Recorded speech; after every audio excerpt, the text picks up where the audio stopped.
What's up, everyone? It's your boy CrispPurpose back at it again with another Gems of War Floral Dragon video for you guys. Now, in this one, we're going to be taking a look at all of the Floral Dragons except for Chrysantherax, right? We're going to take a look at every single one and a couple teams for these new Floral Dragons because I think that people are focusing exclusively on Chrysantherax and not paying attention enough to the other floral dragons, right? So we're going to be taking a look at about 6 teams in this video for each of these floral dragons. Some of these teams are going to be kingdom specific teams. So every single aspect of the team, all 4 troops are going to be from one kingdom. And some of the teams are going to be a little bit mixed.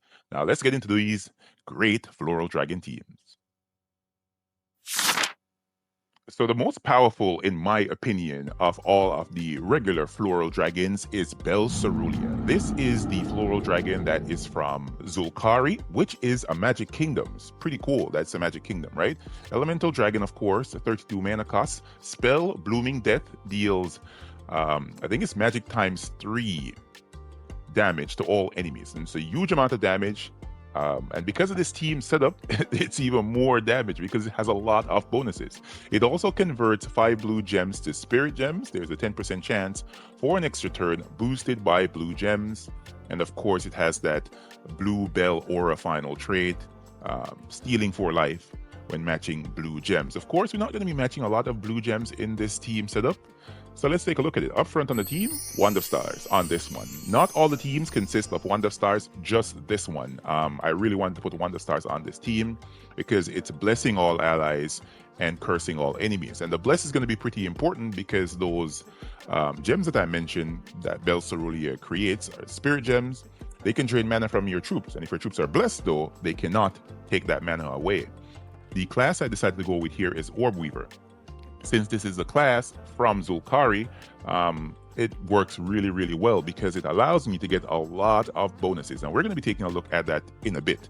But of course, the class I have set Root Trap, Nature's Aura, Stealthy, Inspiration, and of course, Rising Shadows. I have this because I want to get a quicker start. I think I need to change my medals here. Let's go all magic on this one. And let's head back to the team. All right, so yeah, and then the Widow Queen is here. The Widow Queen is here for a secondary damage dealer, just in case my my Belcerulea does not kill. Off of one cast, this will follow up with the Tangled Web spell, sacrificing an ally, and then dealing, I think it's about half magic to all enemies, boosted by sacrificed troops' life. So just in case I sacrifice my hero, I can just follow up with the damage from this, and then it summons another Zul'Kari troop into that slot of the troop that it killed. It also has Web Weaver for the final trait. It will web a random enemy when matching 4 or more gems, so pretty good to have this on the team. It has an ability to resummon a troop into the slot if it dies, right, with a 25% chance of summoning a Night Terror when I die, the Terror Pact trait, and it's also immune to, Fair Fire, Mana Drain, Silence, and Web. Then at the back of the team, our empowered start is going to be Malcandessa. Malcandessa, of course, is an elf mystic from Zul'Kari. Spell is Malicious Spell. It will convert yellow gems to green and web and poison the weakest enemy. Of course, it's an empowered troop. And it also has the ability to summon a Night Terror, a 25% chance. All right, let's take a look at the banner on this one. The banner here is the Ocularian banner. This is a +2 on green, +1 on blue. There are minusing brown. We can also minus yellow if we wanted to. Let's go green, minus yellow. Let's see what's there. There we go. We can use this banner right here. This is the Hunting Pact banner on this one. So this is a +2 on green, +1 on brown. We're minusing yellow because Malcandessa converts away those yellow gems. All right, let's hop into a fight here. This is the mini boss fight in Kitar. Let's see if we can make this work really fast. So you want to look for alignment first off, and we have a lot of alignment here. And then you follow up with the wand. And no, we got spell ready real quick. All right, so let's cast Belcerulea. Really big damage, as you guys can see, right? This is 275 damage to all enemies. We're going to be taking a look right afterwards at how much bonuses we picked up as a result of this being a pure Zul'Kari team. Just look at that. 2 casts on Explore 12. And it was able to kill. It's a really amazing thing to see, man. Let's go into the troop menu here. Let's go over to bonuses. And there we are. So for a 4 times unique Zulkari troop team, we get a plus 12 magic right there for the King of Spiders. Then the Kingdom team bonus tier 5, we have a plus 18 magic. Right? Wow. But for another 4 unique Zulkari troops, and a plus 3 magic as well for 3 unique elf troops, which is the hero is an elf, the Widow Queen is an elf as well, and Malcandessa is an elf mystic. Really high level of bonuses here for a team like this, and it's a viable team. It's not like it's slow. It's not slow at all, as you guys can see. It's amazing. It really, really is. I wish though that this troop just had, instead of red, it used purple. It would have been perfect. That would be an additional 6 magic that we would have got. I think it's about 3 or 6 magic that we would have gotten for a ×4 purple team. We didn't get it, but man, I wish we did. If you want to, you can put on your Chrysantherax in this position, and you'll still get that heavy, super heavy amount of bonuses, and your team will rock like crazy. But nonetheless, it's an amazing team to see. And yeah, that is the first team right there with Belcerulea. We're going to be following up with another team right after this. Now, Gladius is the second floral dragon that we're going to be taking a look at. Of course, this is the Forest of Thorns dragon. This is a green version of the new floral dragons. The pollen cloud spell is the same as the others, except this creates those, or converts, I should say, green gems into fairy fire gems. Fairy fire gems are actually really, really cool. The only thing about this that you can't really make use of the fairy fire gems until the second turn, because when you cast this troop, he deals the damage before the enemies are fairy fired. And I wish it was like the fairy fire happens and then you deal the damage, but you know, he creates the gems on the board, converts the gems that are already existing on the board. Yeah, this is that part of the spell. I wish it was a little bit different, but nonetheless, it's a pretty good floral dragon. So this is the team. Elemental Sentinel at the top of this team. This is really good as a tank and as a generator. All you need to do is fulfill one condition here to ensure that this troop can generate mana, right? And that is get the enemy that is an enemy, I should say, on the enemy team cursed. And once they're cursed, this right here will explode a column and also create those 8 green giant gems. And that's exactly what you want. You just allow the enemy troops to hit you with a skull, because once you hit them with this troop with a skull, it will curse and entangle that enemy. And there you go, you're able to generate mana with this. Then Gladius is in the second slot, followed by Dustbringer here. I decided just to slap on any green weapon on this one. You can mess around with something else. This works good though on this team because it uses 3 mana colors. It's really easy to get spell ready. And then the Daughter of Yasmin is at the back of this team for converting red gems to green and conjuring that leaf storm, right? Pretty good to see. The banner on this one I think is the same as the Ocalarian banner. And yeah, let's hop into another fight here, mythic boss fight in Kitar. And now let's see what we can do here. Let's just match some gems, because do we have a convert? Nah, we don't, not yet. Not yet. Let's just match some gems, need some alignment, get some troop spell ready. Come on, take a skull. Sucker didn't take a skull. Take a skull. All I wanted you to do is take a skull. 1 skull hit he takes, and we will be good to go. But nonetheless, we're going to match gems here. We have to match gems for a while. All right, there we go. He has a skull. Let's give it to him. He's not going to... But we have our troop spell already nonetheless. Let's do this one. Big true damage. Come on, hit the skull. There we go. That's what we want to see. Now let's target down over here. 4 mana. Didn't get it, but we're going to convert into it and kill him. Now that one took a little bit longer. Wish the enemy took a skull quicker, or at least there was a skull for them to take. But yeah, that is the second team right there with Gladius, the green version of the new Floral Dragons. Another team is coming right up. And here is the purple version of the new Floral Dragon, Arisia. This is the Sword's Edge new dragon troop, and really powerful on a pure purple team. And that's exactly what this is, right? The Poisonous Petals spell is the same as the other Floral Dragons, except that this one converts purple gems to enchant gems. And enchant gems are actually really cool. In fact, the troop that's coming out next week for the holiday troop has a very powerful spell that's very similar to to Wand of Stars, and man, I'm really looking forward to it. It will create those enchant gems as well, and I think entangle gems, and it has the ability to bless allies and curse enemies. Really powerful with some board control. I'm excited about it. But yeah, let's focus on this right here.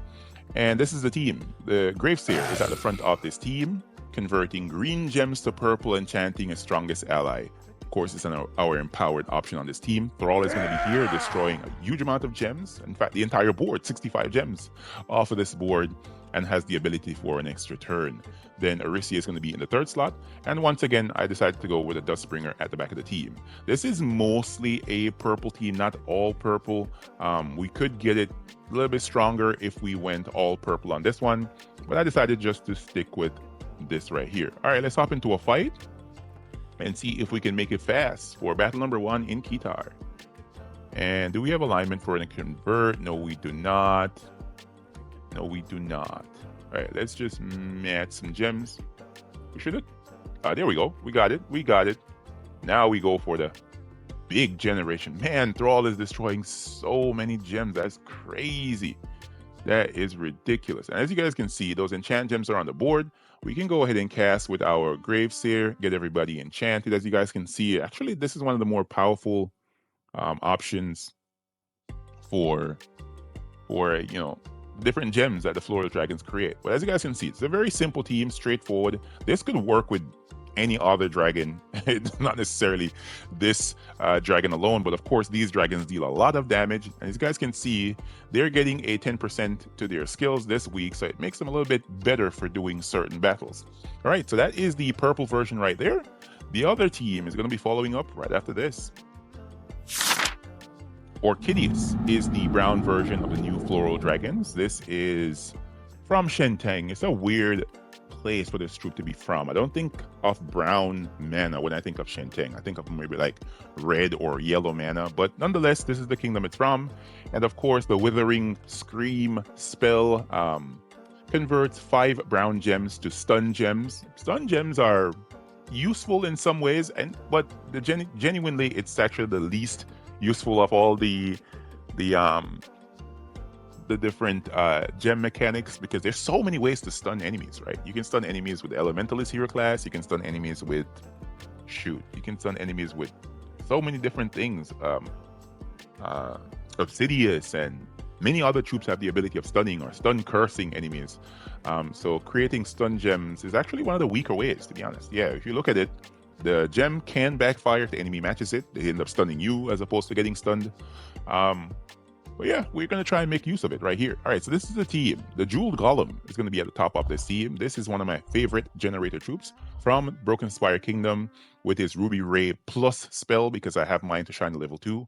Exploding a gem, then creating 2 times 3 wild cards and 2 more for each brown gem destroyed. So you really want to focus on destroying brown gems here, and you'll be fine. All right, that's the main focus of this team. Then Orchidius is at the second slot. Third slot is the Ruby Macaque weapon, dealing true damage to all enemies. So I think you follow up with this after casting your Orchidius. You cast Orchidius first, follow up with the Ruby Macaque afterwards. It also generates mana for the team. Then the Bane of Mercy is going to be on this team. As a matter of fact, I might want to take off the Jewel Golem. Let me tell you what, I'm just going to make a rotation here mid-video, and I want to put on something that can give me constant brown mana. And I think that choice is Zernabog. Right, let's hop into this fight. And yeah, let's see if we can make this a quick one. Really, really fast and blow through this fight. And now let's look for alignment. And we do have it. Cast our Zernabog. See if we can get mana to the troops. There we go. Both of them are spell ready. All right, let's take the 4+ gem matches off the board. So we follow up with Orchidius, big boy damage. Of course, this won't kill from my Ruby Macaque, so I'm not going to cast it. I just have it here as a secondary option, just in case. All right, let's cast Zernabog again. It's really good to have him in the first slot, man. Boy just tanks like crazy. There we go. Really quick team with this version of the new Floral Dragons. And the main reason I'm putting out this video is so that players can see every single type. You don't have to stick with the main one, especially if you don't have it. You want to see teams that have something else? Here we go. Right, here we go. All right, so that is the Orchidius team. I think we have 1 or 2 more teams left. We'll follow up with that right after this. So Thorn Orisa is from Golvania, right? And this is one of the weirdest placements for a floral dragon, right? I don't think that Golvania has much synergy with red, right? I don't remember any red, a lot of red troops in Golvania, but nonetheless, that's where it's from. This one creates those, or converts, I should say, red gems into burning gems. Burning gems burn enemies. So what does burn have to do with Golvania? It's a very weird, composition of kingdom placement for these dragons, but we'll showcase the team nonetheless. This is the team right here. Merilith is going to be a top off this one, generating mana for the team, and then Thornaressa, then the Rube Macaque once again, and Taipan is going to be here for converting red gems or brown gems to red. Right, the class on this one is the Sunspear hero class. Decided to go with Sunspear here just so we can get constant red mana to the team, because it's pretty weird to see a 32 mana cost red focused dragon as opposed to the usual options. All right, let's hop into a fight here, see what we can do.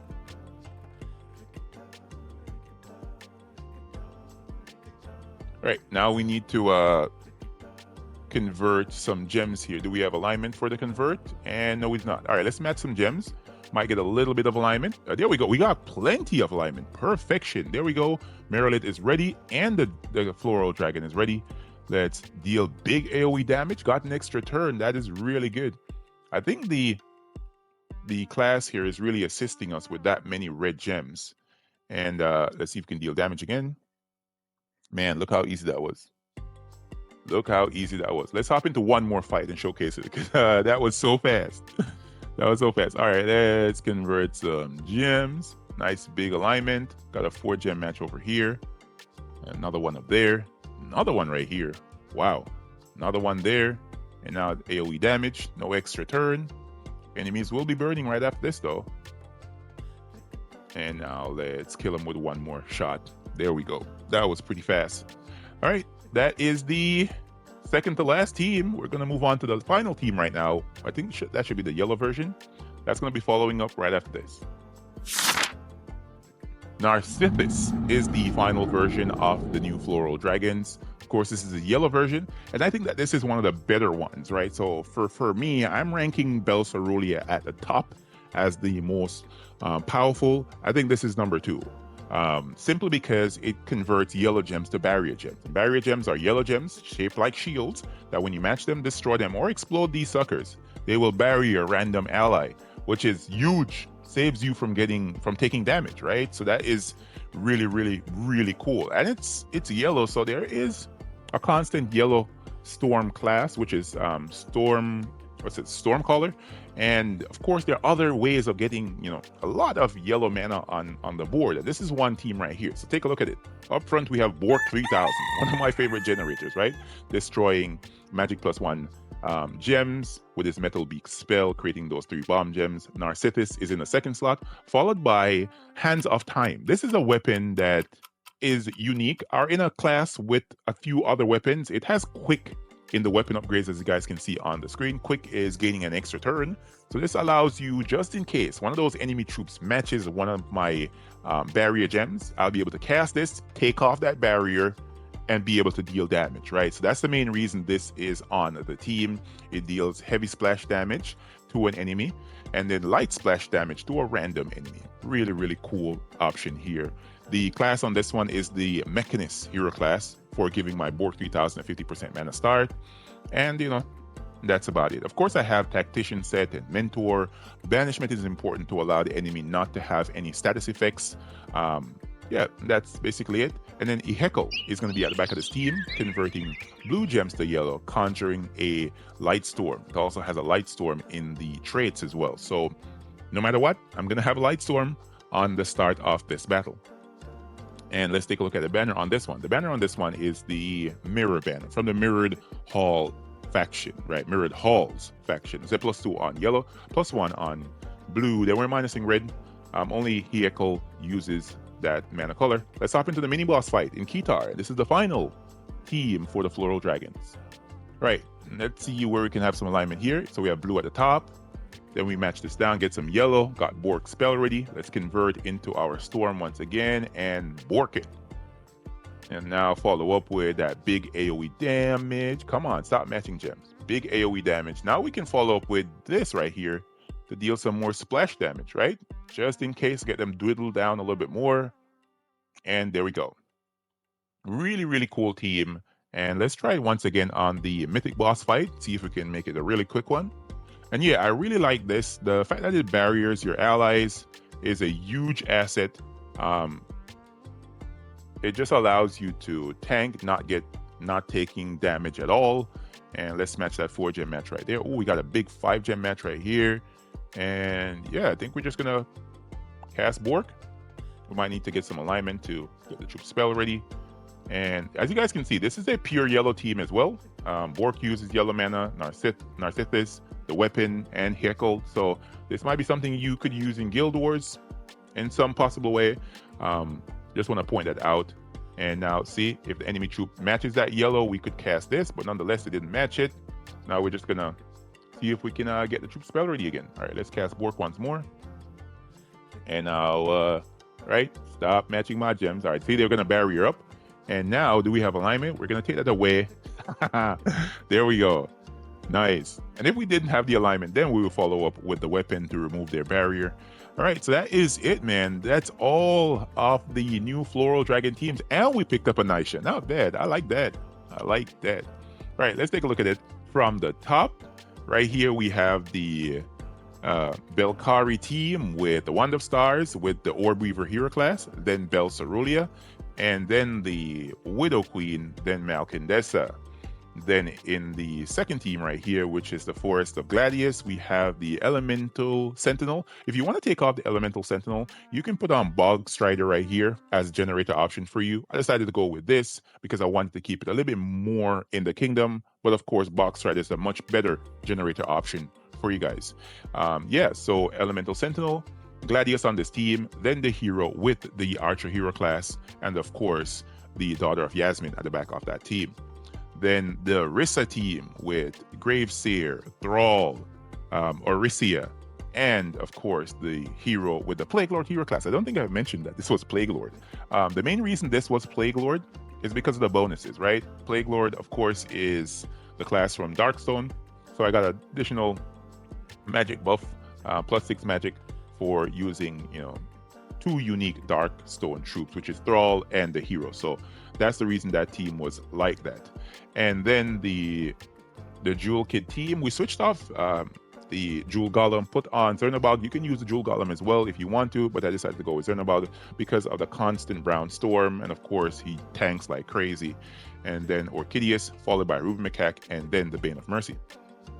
Then going down here, we have the Thorns team with Merilith on the team as a generator, Thorn Orisa in the second slot, then the Ruben Macaque once again, and of course Taipan as our generator option.